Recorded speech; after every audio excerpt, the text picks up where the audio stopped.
1996 সালে শেখ হাসিনার সময়ে দৈনিক বাংলা টাইমস ট্রাস্ট বন্ধ করার মাধ্যমে এই বেকারত্ব বৃদ্ধি আমি দেখলাম কিন্তু করা হয়েছে।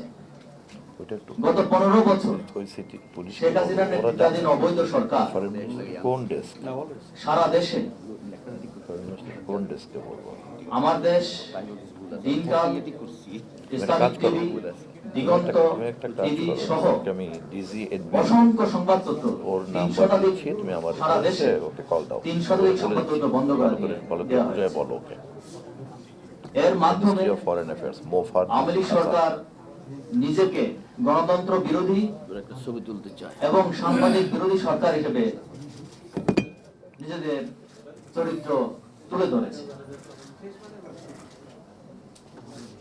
একটি সভ্য সমাজ, একটি সাংস্কৃতিক সমাজ কখনো সংবাদবিহীন চলতে পারে না। আর এই কথাটি বুঝতে পেরেছিলেন বাংলাদেশ জাতীয়তাবাদী দল বিএনপি প্রতিষ্ঠাতা চেয়ারম্যান শহীদ রাষ্ট্রপতি জিয়াউর রহমান।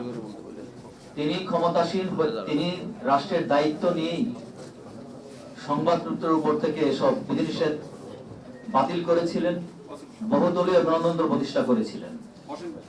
এর মাধ্যমে তিনি একটি বহু মত পথের একটি সমাজ, একটি রাষ্ট্র উপহার দিয়েছিলেন।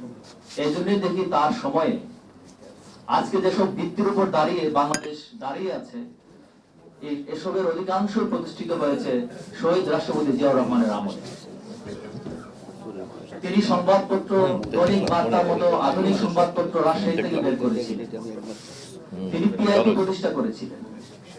তিনি আজকের আমাদের জাতীয় প্রেস ক্লাবের যে এই প্রেমিস, এই বিল্ডিং, তার উদ্যোগী হয়েছিল। তার উত্তরসূরি গভর্নমেন্ট,